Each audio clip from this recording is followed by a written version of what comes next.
Bonjour Bruno Tertrais. Bonjour. Vous êtes directeur adjoint de la Fondation pour la recherche stratégique, conseiller en géopolitique à l'Institut Montaigne. À mes côtés, Antoine Comte pour vous interroger. Alors ce soir à 21h30, heure de Paris, depuis l'Alaska, il y a donc ce tête-à-tête en huis clos entre le président américain Donald Trump et le président russe Vladimir Poutine pour tenter de mettre fin à la guerre en Ukraine. Vous y croyez ? Non, je n'y crois pas. Pas du tout. Je pense qu'il est assez peu raisonnable de s'attendre à ce que ce sommet mette un terme à la guerre en Ukraine, mais il n'en est pas moins extrêmement intéressant pour plein de raisons. D'abord parce que, on l'a dit à plusieurs reprises, c'est une rencontre entre ces deux chefs d'État.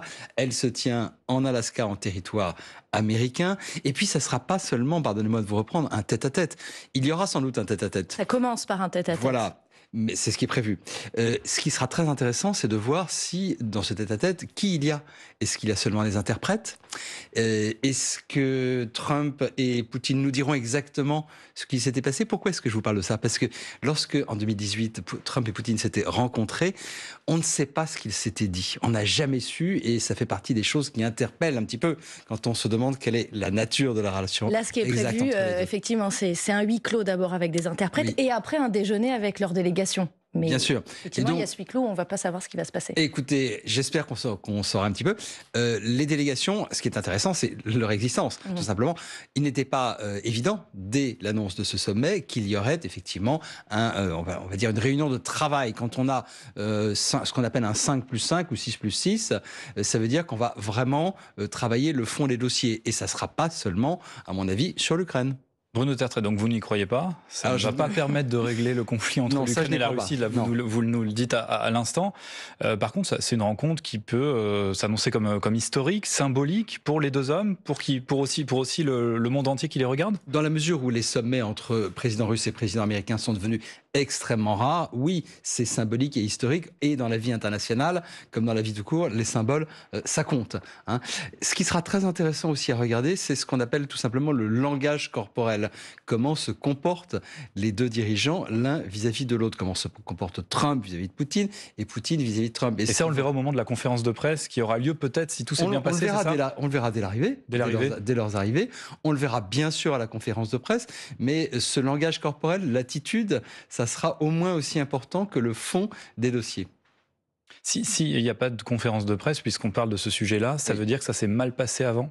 Alors, effectivement, quand ça se passe bien, il est facile d'avoir une conférence de presse conjointe. Quand ça se passe moins bien, effectivement, la conférence de presse, elle a moins de chances de se tenir. Donc, ça sera la tenue ou pas de cette conférence de presse sera effectivement un indice intéressant. Est-ce que, selon vous, Bruno Tertrais, Donald Trump, il est capable de créer une scène, un peu comme on a vu avec Volodymyr Zelensky cet hiver dans le bureau ovale, comment il l'a humilié ? Est-ce qu'avec Vladimir Poutine, il peut faire la même chose ? Très bonne question. Je dirais que c'est le meilleur des scénarios. Si jamais Trump se rendait compte, après tout, pourquoi pas, que finalement Poutine le balade depuis 6 mois, eh bien, il serait capable, effectivement, de faire ce que vous appelez une scène. Probablement pas le même type de scène qu'avec Volodymyr Zelensky, vous savez. Il le craint peut-être un peu plus, Vladimir Écoutez, Poutine ? tout simplement parce que Trump, c'est le genre de personne qui est fort avec les faibles et faible avec les forts. Voilà. Mais justement, Poutine est fort. Il n'a pas une admiration aussi, Donald Trump, pour le président russe ? La question de la relation exacte et de la perception de Poutine par Trump, c'est un sujet d'interrogation récurrent. Ce qui est certain, c'est que Poutine est extrêmement fort pour manipuler les personnes. C'est une ancien espion du KGB. Absolument, c'est une vieille technique soviétique. Ça s'appelle le contrôle réflexif. Enfin voilà. Et on va pas épiloguer là-dessus. Mais ce qui est certain, moi je n'ai jamais dit que Trump était dans la poche du KGB. C'est pas le sujet.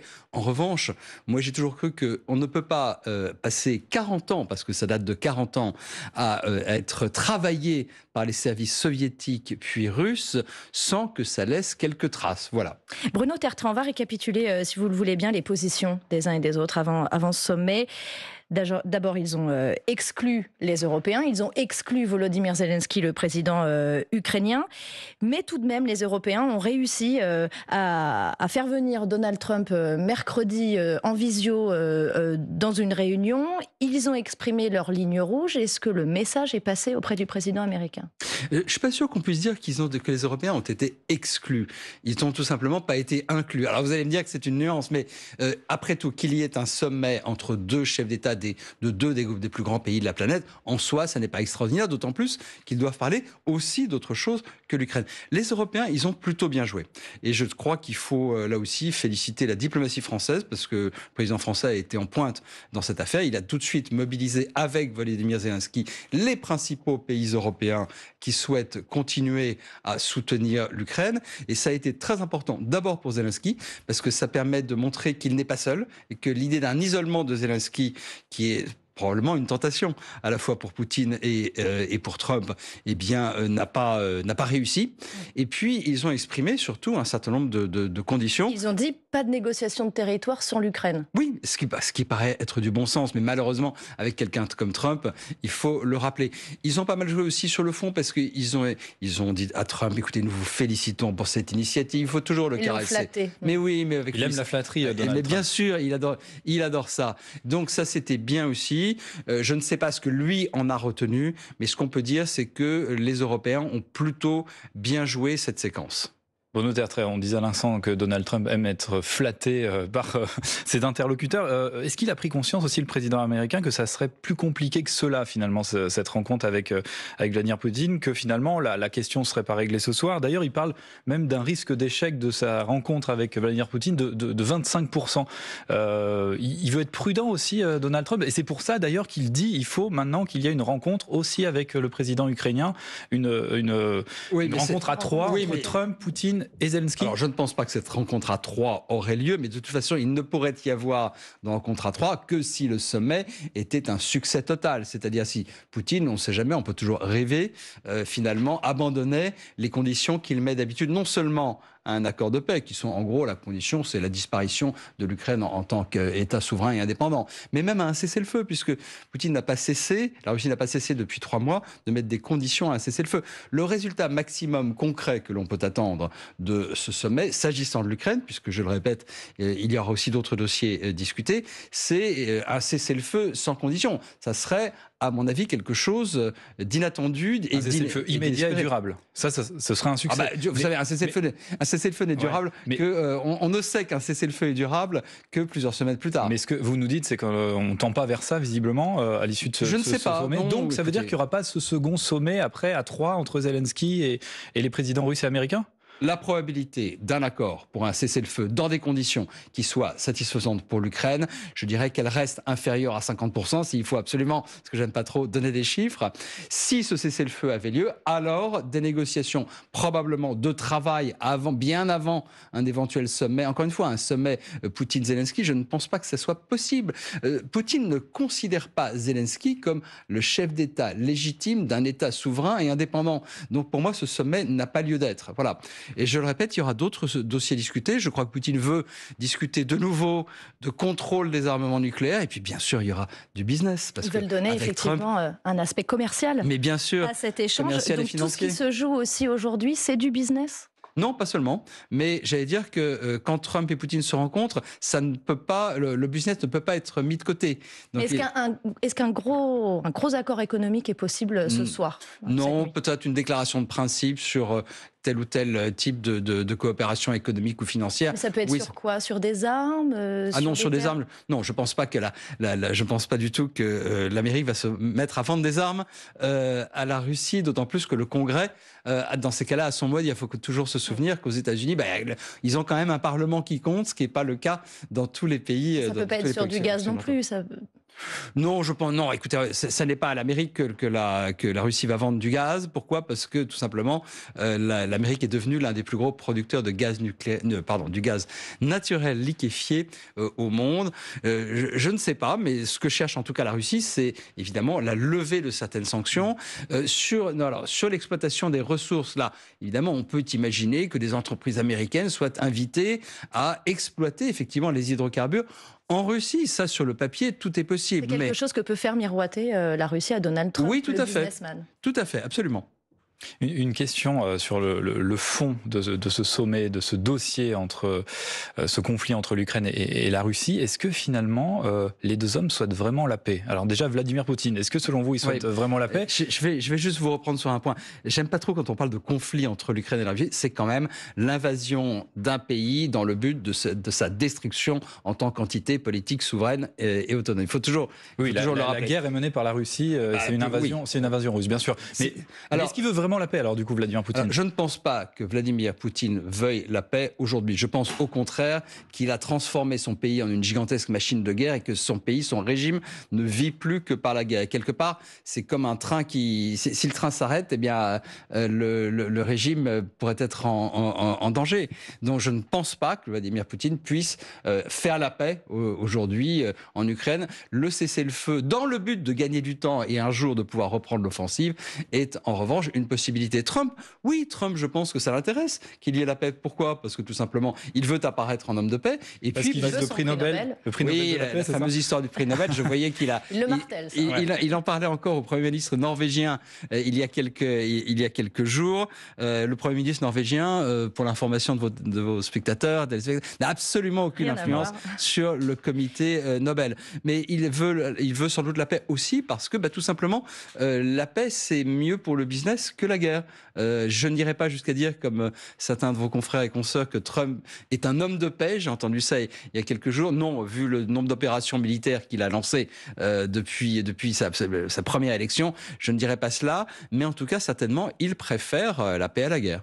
Mais s'il y a un cessez-le-feu et s'il y a éventuellement une paix, ça implique forcément le président ukrainien Volodymyr Zelensky. Et oui, et donc c'est pour ça qu'il ne pourrait y avoir de paix que dans un scénario extrêmement hypothétique qui nécessiterait un changement politique majeur, soit en Russie, soit en Ukraine, ou une évolution militaire. Et donc l'échange de territoire vous paraît inévitable dans ces conditions? Écoutez, cette histoire d'échange de territoire, pardonnez-moi, mais qu'est-ce qu'il y a à échanger? Mais je vais être un peu. Écoutez, j'ai envie de vous dire que chaque fois qu'on parle d'échange de territoire, on joue le jeu de Trump. Vous voyez, on a tous l'esprit contaminé par Trump. C'est terme à lui qu'on reprend. Mais je sais. Oui. Or, ça n'est pas possible puisque l'Ukraine n'a pas de territoire russe à donner, à échanger ou à rendre. Donc, sur cette histoire de restitution, de partage de territoire, ça serait possible éventuellement dans le cadre d'un accord de paix. L'Ukraine, en fait, dans certaines conditions, est prête sans doute à un cessez-le-feu durable, un armistice durable, mais pas à reconnaître le fait que telle ou telle région occupée est annexée aujourd'hui par la Russie et russe officiellement. Mais j'allais dire que ça pourrait durer des années. On pourrait avoir, dans le moins pire des scénarios, un armistice durable, mais sans la reconnaissance par l'Ukraine du fait que les terres occupées sont effectivement russes. Bruno Tertrais, vous restez avec nous. Il est 9h moins le quart sur France Info et c'est le fil info tout de suite avec Julien Raymond. Planté dans le sol depuis presque 15 ans, un olivier abattu à Épinay-sur-Seine dans la nuit de mercredi à jeudi. L'arbre rendait hommage à Ilan Halimi, jeune Français de confession juive, séquestré et torturé à mort en 2006 par le gang des barbares. 70 départements sont en vigilance orange à la canicule. Il va faire chaud encore, 40 degrés attendus à Bordeaux, Agen ou Auch. En revanche, l'Île-de-France sort de cette vigilance aujourd'hui. C'est une première depuis 2018. Donald Trump, Vladimir Poutine se rencontrent. Aujourd'hui, les présidents américains et russes évoqueront la situation en Ukraine et un éventuel cessez-le-feu. Ce sommet se déroule sans Volodymyr Zelensky, le président ukrainien. Échec à Genève où 185 pays ont tenté de s'entendre pour rédiger un premier traité international de lutte contre la pollution plastique. Un nouveau texte de compromis a été étudié cette nuit, mais il comportait encore trop de points à clarifier. France Info. Le 8-30 France Info, Antoine Comte, Solène Crescent. Bruno Tertrais, vous êtes toujours avec nous. Vous êtes directeur adjoint de la Fondation pour la recherche stratégique et conseiller géopolitique à l'Institut Montaigne. Juste avant le fil info, vous parliez d'armistice. Quelles en seraient les conditions pour la sécurité de l'Ukraine Quelles seraient les garanties finalement de la sécurité du pays de Zelensky? Oui, quand je parle d'armistice, je veux parler de cessez-le-feu durable et qui pourrait durer même des années, voire des décennies. On prend souvent, j'en ai parlé depuis 2022 comme un scénario possible, ce qui s'est passé en Corée en 1953. Je rappelle que les deux Corées sont officiellement encore en guerre, qu'il n'y a qu'un armistice entre les deux, mais cet armistice s'est avéré durable. La Corée du Sud ne reconnaît toujours pas, elle reconnaît la Corée du Nord, mais elle considère que l'unification doit rester une possibilité. Alors évidemment, ces analogies ont leurs limites, mais tout ceci pour dire que entre le cessez-le-feu temporaire, limité, et le traité de paix, il y a une gamme de possibilités que l'histoire peut justement nous éclairer. Mais si on était dans ce scénario, alors il faudrait que la Russie accepte que tout simplement l'Ukraine, en tout cas la partie non occupée de l'Ukraine, puisse bénéficier de garanties de sécurité occidentale et notamment européenne. Si Poutine dit pas d'armistice s'il y a des troupes européennes ou d'autres pays pour garantir la sécurité de l'Ukraine, eh bien il n'y aura pas d'armistice tout simplement. Je le répète, la stabilisation de la situation une stabilisation durable supposerait tout de même un changement majeur, soit à Moscou, soit à Kiev, soit sur le terrain. Et là, ce seraient les Européens qui auraient un rôle majeur à jouer pour ces garanties de sécurité? En tout cas, pour les 3 ans et demi qui viennent, les États-Unis ne sont pas disposés à participer à garantir la sécurité de l'Ukraine. Nous pourrions évidemment avoir d'autres scénarios si c'était durable et que dans 3 ans et demi, il y avait un autre président américain. Mais pour l'instant, l'Amérique ne veut pas s'engager pour garantir la sécurité de l'Ukraine. Les Européens en ont les moyens justement ou pas? Oui, sans les États-Unis. Écoutez, quand on veut mettre les moyens, on les a. Les Européens volontaires, j'allais dire, à commencer par la France et la Grande-Bretagne. La fameuse coalition des volontaires. La coalition des volontaires. J'ai commencé par la France et la Grande-Bretagne. Pourquoi? Parce que ce sont les deux pays qui sont à la fois membres permanents du Conseil de sécurité, mais aussi les puissances nucléaires et aussi avec une expérience militaire inégalée en Europe. Donc oui, si les Européens voulaient vraiment apporter des garanties de sécurité durables à l'Ukraine, et considéré comme crédible par Moscou, je pense qu'il pourrait le faire, oui. Bruno Tertrais, en cas d'échec tout à l'heure à ce sommet, c'est possible aussi que Donald Trump décide de tout stopper, de retourner à la vie politique américaine comme il l'a dit, et donc que les Européens se retrouvent seuls face à l'Ukraine?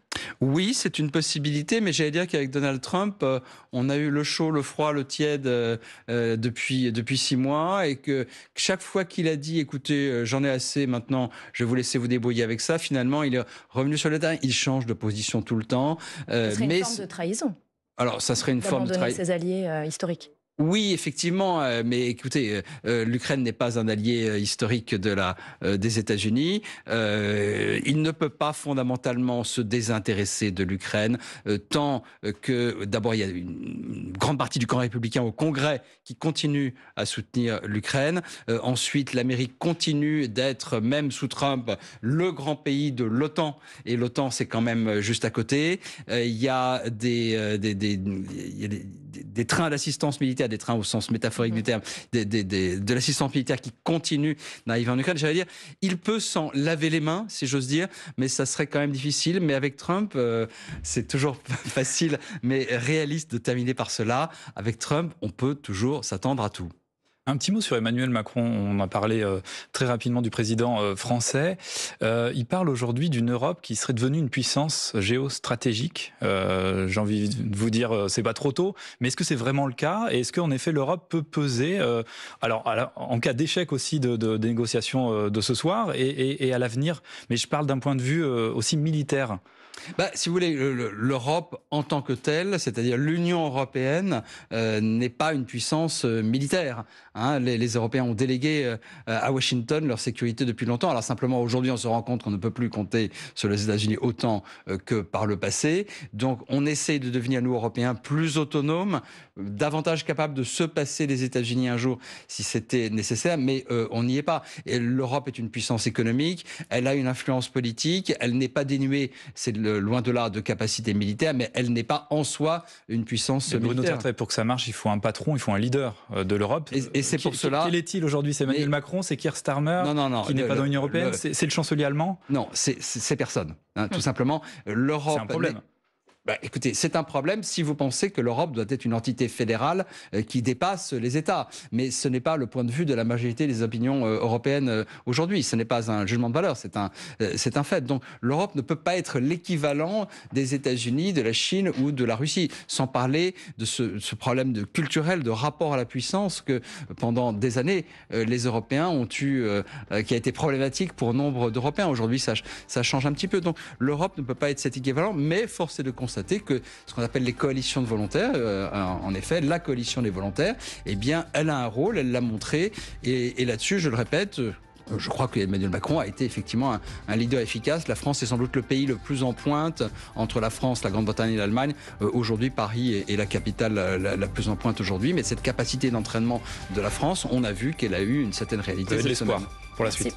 Oui. Merci beaucoup Bruno Tertrais de nous avoir éclairé avant ce sommet en Alaska, donc entre Donald Trump et Vladimir Poutine. Je vous rappelle que France Info sera en édition spéciale dès 17h pour suivre cette rencontre. Bonne journée. Merci.